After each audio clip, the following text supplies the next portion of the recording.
Western Spring Television. Ours it is.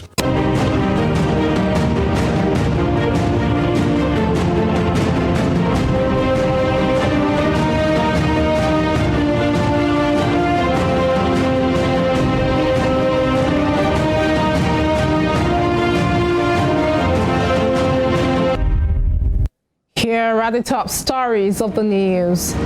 As Christians in Nigeria and around the world commemorate Easter, faithfuls have been enjoined to pray for peace. A former judge of the International Court of Justice, Hague, Bola Ajibola, is dead. On the foreign scene, China simulates precision strikes against key targets in Taiwan during a second day of military drills. Good afternoon and welcome to Spring News at 12 on Western Spring Television. My name is Damilola Raphael. As Christians in Nigeria and around the world commemorate Easter, the annual celebration of the resurrection of Jesus Christ, faithfuls have been enjoined to pursue and pray for unity. The celebrations, which starts with the observance of Palm Sunday to mark the triumphant entry of Jesus into Jerusalem to the culmination of the Holy Week, millions of Nigerians throng churches today for special services, prayers and thanksgiving to mark the period. President Muhammadu Buhari, governors and influential Nigerians highlighted the importance of the season in their individual Easter messages, calling for unity and prayers for the country. As the heart of Easter, the president noted, is the triumph of light over darkness. Recognizing that Easter is about renewed hope and a glorious future, Buhari urged all Nigerians to continue to be confident and believe strongly in the country for better seasons ahead. Meanwhile, the president-elect Bola Tinubu admonished Nigerians to shun ethnic and religious strife for the country to attain prosperity faster. The president-elect, in his Easter message yesterday, called on Nigerians to love their neighbor, regardless of tongue, faith, and tribe. In the meantime, Bishop of Osogbo Diocese, Most Reverend John Oyejola, has asked Christians to be hopeful as they celebrate Easter. In an interview with Western Spring Television News, he urged Nigerians to shun all forms of violence and obey God by loving one another, irrespective of religion or tribe. Most Reverend Oyejola urged leaders across the world to join hands to work for a better world as Jesus did, and to make sacrifice for their people. Leave man alone. He continued to run after man because he loves us so much. So, at the end, he sent his son to save us. So Jesus has brought us hope to us, to tell us how much God loves us and that God wants us back to him. To politics, the outgoing Rwandan High Commissioner Stanislas Kamanzi says he is happy for Nigeria for the way the elections went. The presidency spokesman, Garba Shehu, made this known yesterday after Mr. Kamanzi paid President Buhari a visit at the State House, Abuja, on the occasion of the completion of his diplomatic mission. Mr. Kamanzi describes the successful completion of the 2023 elections as an affirmation of the ability of African nations to handle their destiny in a peaceful way. He was quoted as saying he is going back to his country with a high sense of fulfillment after his 8-year tenure, having registered assurances that Nigeria is a friendly country. In the meantime, the vice presidential candidate of the Labour Party, Yusuf Dati Baba Ahmed, has said that there is no political basis to debate with Professor Wole Soyinka on the outcome of the February 25 presidential election. Reacting to a one-on-one debate challenge to him by Soyinka over his views on the constitutionality of inaugurating President-elect Bola Tinubu, Baba Ahmed told the Nobel laureate to instead bring his preferred candidates to debate him. In a statement by the Obi Dati media office yesterday, the LP vice presidential candidate said his decision not to take the Nobel laureate up on his offer was not out of cowardice, but for cultural and political reasons. He said one of the reasons he would not debate the celebrated writer is that he was not on any of the opposing ballots in the election. He, however, added that should the professor use his influence to bring out his preferred candidates for the debate, he was willing to take them on. Meanwhile, the 36th chairman of the Labour Party and some members of the party's National Working Committee have passed a vote of confidence in the leadership of the party's national chairman, Julius Abure. Addressing journalists, they said the action of the Lamidi Apapa and a few individuals is illegal and decisions taken are null and void. Mr. Apapa had declared himself as the party's national chair in the wake of a fresh legal crisis rocking the party, whose flag bearer, Peter Obi, is challenging the outcome of the February 25th presidential poll. The 36th chairman of the party called on Mr. Abure, whom they recognize as the national chairman of the party, to immediately call for a national executive committee meeting. They passed a vote of confidence on Mr. Abure and insisted that Yomi Arabambi and Aslam Eragbe remained suspended from the party. They hailed the decision of the trustees of the party, the Nigeria Labour Congress (NLC) and the Trade Union Congress (TUC) for their decision to stand by Mr. Abure, insisting that due process must be followed for any removal or suspension to take effect. Earlier, Labour Party state chairman and youths recovered the party headquarters in Abuja. And Julius Abure remain our chairman.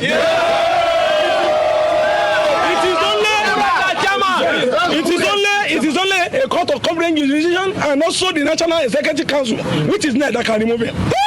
And that cannot be done behind closed doors. It has to be done through a national convention. Yes. And we are saying Labour Party was in shambles before. Yes. But if you all know this of Labour Party, you can see that Julius Abure has done the best for Labour Party. Yes, so Labour Party in the last election were able to win about 11 or 12 states. Yes. You can see that within how many months? 6 months. Nigeria won Labour Party. So we are not fighting any party, but what we are saying is that we have come to stay. And they should allow us to run our party the way we want to run it. Yes. And we want to advance all these elements, all these uncolored personalities that are in our midst. I want to negate the will of Nigeria. The case is in court. And we will not allow anybody to distract us. We are focused, we are determined, we are resolute to get our mandate back. Yes! Labour Party! To security matters, President Muhammadu Buhari has condemned the recent spate of violent attacks in Benue State. On Wednesday, at least 46 people were killed after gunmen attacked Umogidi community in Otokpo local government area of Benue. In a statement signed by presidential spokesperson Garba Shehu, President Buhari condemned the use of terrorism as a tool to settle intercommunal conflicts. The president directed security agencies to enhance surveillance and immediately review the security management in affected areas. He also sympathized with the families of those who have been killed in attacks in parts of the state. The spate of killings in Benue State has attained alarming heights in recent weeks. Meanwhile, Benue State Governor Samuel Ortom has appealed to President Muhammadu Buhari to match words with action by deploying more troops following the killing of 134 people over the last 5 days in Otokpo, Akpa, and Guma local government areas. Governor Ortom made the call yesterday during a visit to Ngbam community in Guma local government, where 36 people, including internally displaced persons, were killed by suspected herdsmen on Friday night and 40 people injured.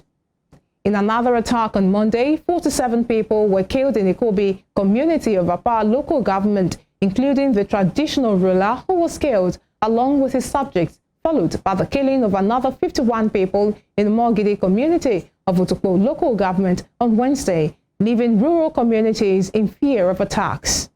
With 134 deaths recorded, Governor Ortom expressed displeasure that IDPs and farming communities in the state had become soft targets for suspected herdsmen.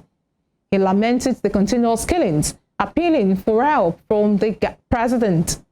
Survivors are, however, receiving treatment at the State University Teaching Hospital in Makurdi. In Kaduna State, the government yesterday lifted the curfew imposed on Sabongari, Nasarawa to Kaniya in the Chikun local government area of the state. The state government had on Monday imposed the curfew on the local government following the killing of 2 persons. However, in a statement, Commissioner for Internal Security and Home Affairs in the state, Samuel Arwan, said the curfew has been removed. He said the military and police will continue to carry out patrols in the locations as residents of the area may now go about their lawful activities. Moving on, a former judge of the International Court of Justice, Hague, Netherlands, Prince Bola Ajibola, is dead. Ajibola, who was also a former Attorney General of Nigeria, died at age 89. The eldest child of the late jurist Segun Ajibola, SAN, disclosed this in a statement today in Abeokuta. He disclosed that the late legal icon who founded Crescent University, Abeokuta, died yesterday midnight after a long-time illness as a result of old age. You're watching Spring News at 12 on Western Spring Television. We will be right back after this break.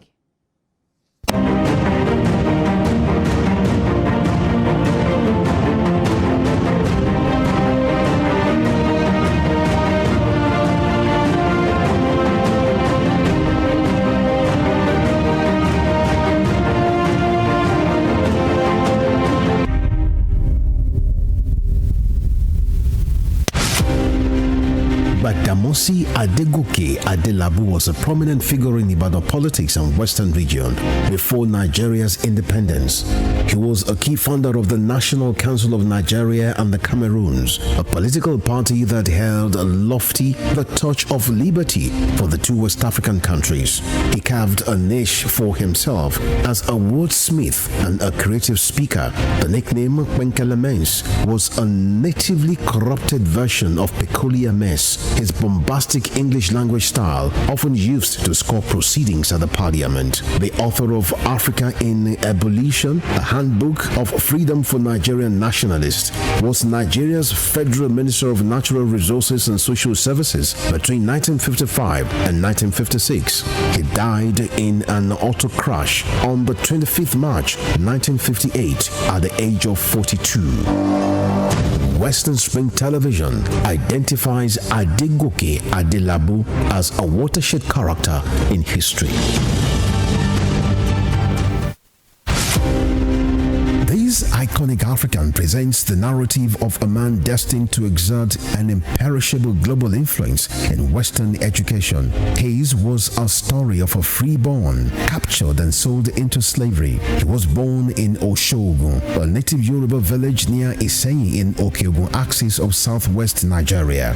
Samuel Ajayi Crowther was the foundation student of Fora Bay College, Sierra Leone, the foremost university where the pioneer set of native Africans were educated.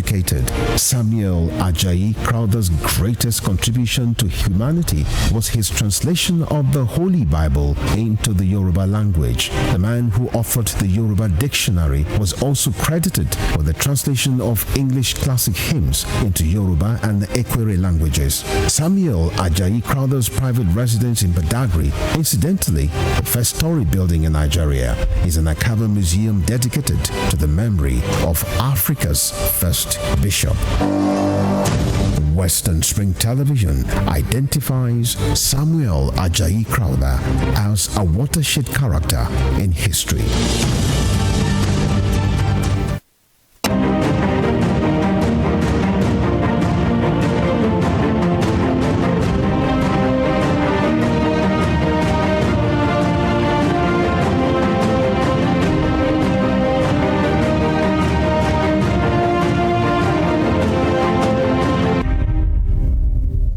Welcome back.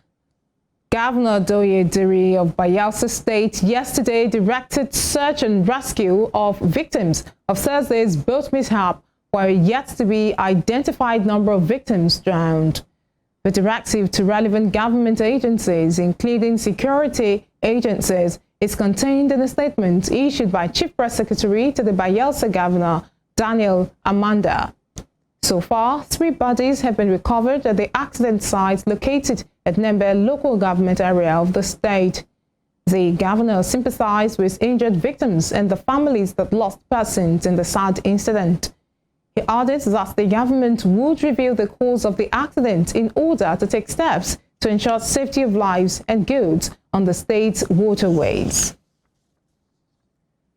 President Muhammadu Buhari-led administration has since 2016 revealed plans to remove subsidy on fuel, but not much has been seen in implementing the proposition. However, last year, the Minister of Finance, Budget and National Planning, Zainab Ahmed, said the removal will be implemented by June 2023, after which President Buhari would have completed his tenure in office. In this report, Toby Sanusi chronicles the advent of subsidy in Nigeria.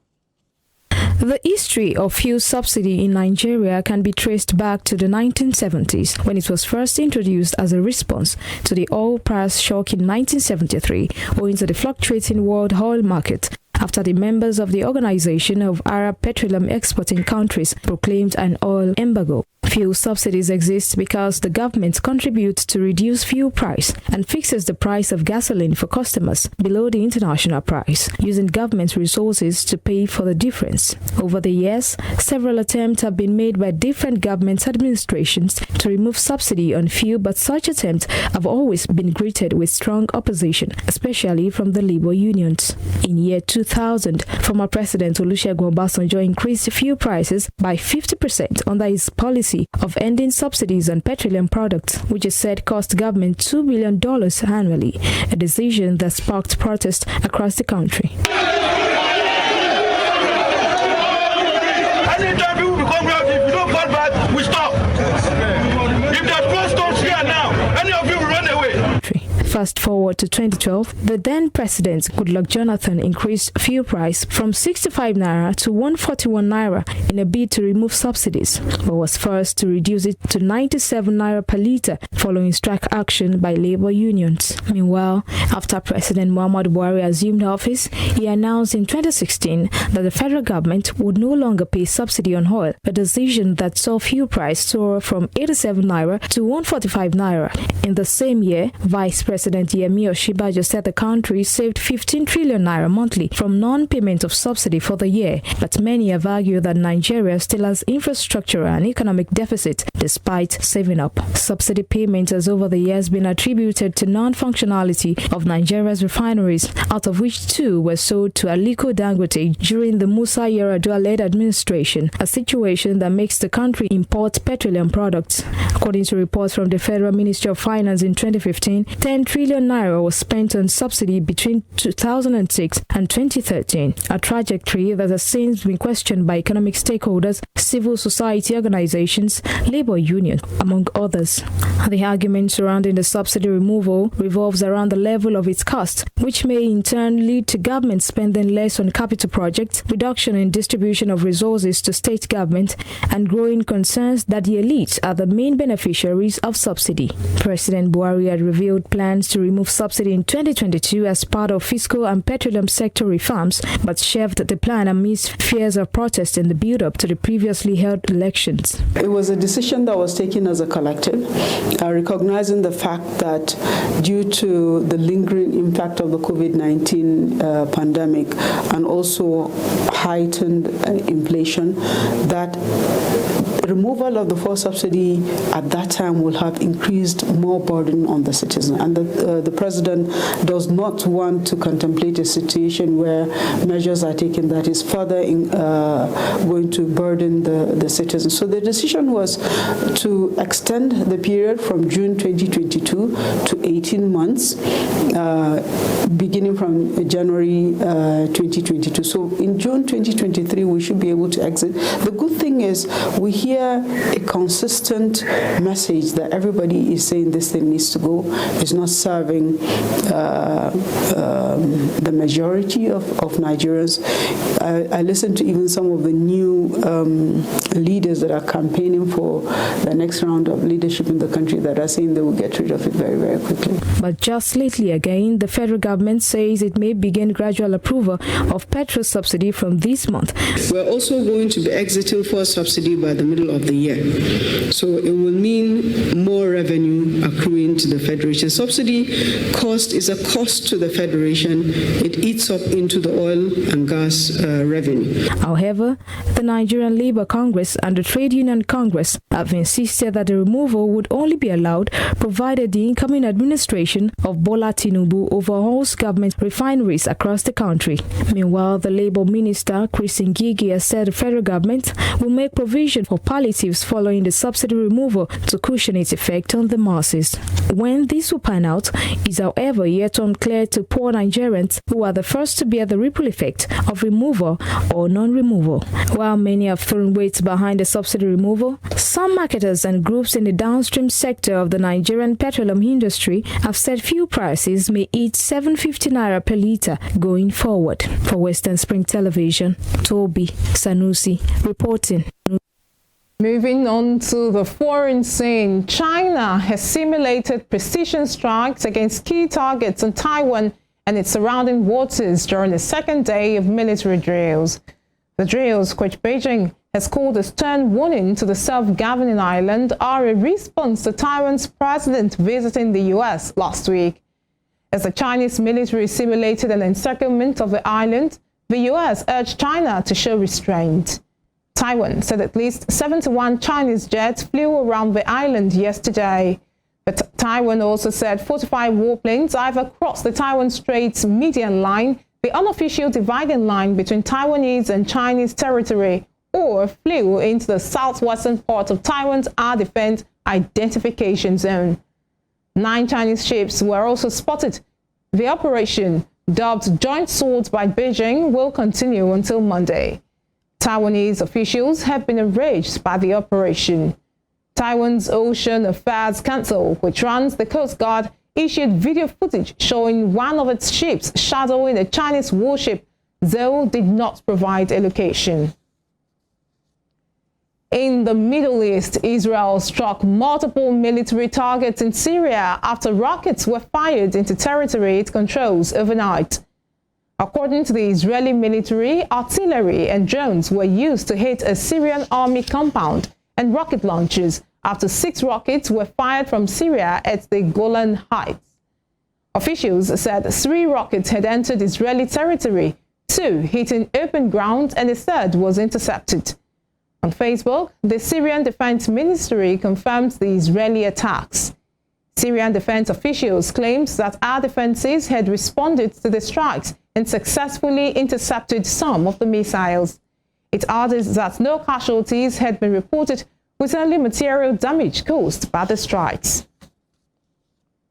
Elsewhere, the U.S. Department of Justice says it has begun an investigation into a trove of leaked U.S. documents, many related to Ukraine, that have spread to the internet. The breach appears to include assessment and secret intelligence reports that touched not only on Ukraine and Russia, but also highly sensitive analysis of U.S. allies. A Justice Department spokesperson disclosed that the DOJ have been in communication with the Department of Defense in relation to the matter, and investigation began. A steady drip of dozens of leaked documents and slides have made their way onto Twitter, Telegram, Discord, and other social media and chat sites in recent days, and new documents continue to surface. The Pentagon had on Friday said it was actively reviewing the matter and that it had formally referred the apparent breach to the Justice Department. We're talking sports stories now. Israel Adesanya has reclaimed the UFC middleweight title after coldly knocking Alex Pereira out in the main event of UFC 287. It took 2 rounds for Adesanya to bring down his opponent at the FTX Arena in Miami, Florida. This was a fool's fight between the pair, with Pereira beating Adesanya twice in kickboxing before following the Nigerian New Zealander into mixed martial arts, where he took Adesanya's UFC title with a TKO in November. However, tables turned this morning as Adesanya from nowhere pulled the knockout blow, sending Pereira crashing on the floor. Pereira was initially on the offense, unleashing butter hooks and a knee to the ribs, with Adesanya backed against the cage. but the challenger threw a right hook out of the blues, and the Brazilian was on a downward spiral afterwards. I told you the hunter is now the hunted. I told him this before. Thank you. Thank you for all what you've done. Thank you for beating me, because beating me, he made me a better fighter, a better person. In this camp, I didn't around. If you know me, you know I like a vacation, but I didn't around. I stayed on the grind and I put myself through it. You be seeing me on Freestyle Band on YouTube. I've been putting it. I don't put my highlights on the gram. I put the work. I get tired. So that way when I'm in here, I don't get tired.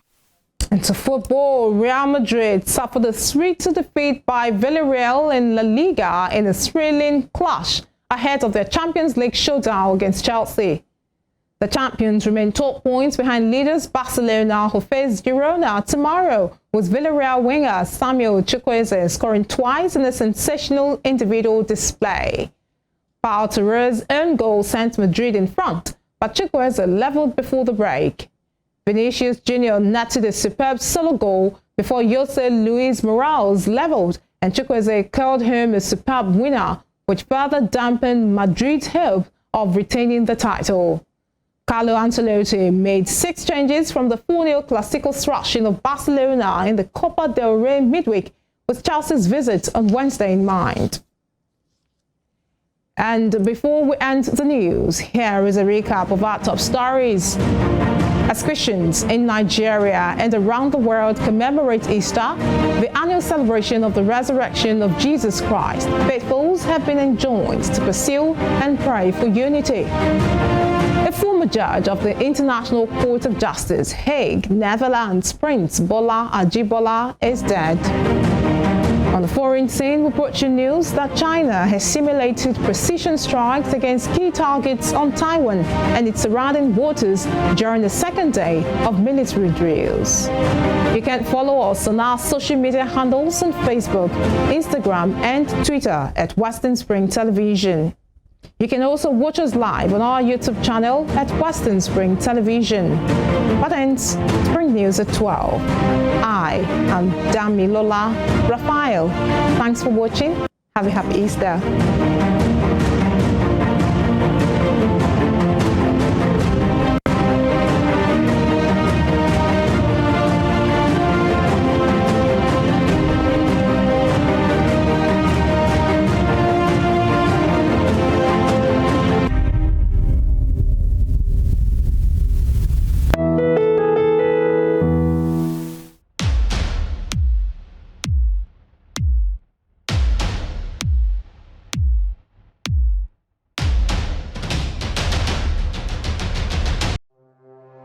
Arrested, affected, sound, found. What do we see? What do we say? Flowing from a spring. A fact A to Z. Check and confirm. Ever expounding current events. Traveling down from the business gist to the globally arising happenings, to the sports news, to the bittersweet infos. Guided transmission, even diffusion, vast and fast, detailed facts are fled. Within seconds, nuggets of words that flew across borders are fired. Stories short and long, wrapped in bundles of words, broken and dissected as it is, except misheard. This is the news as it is.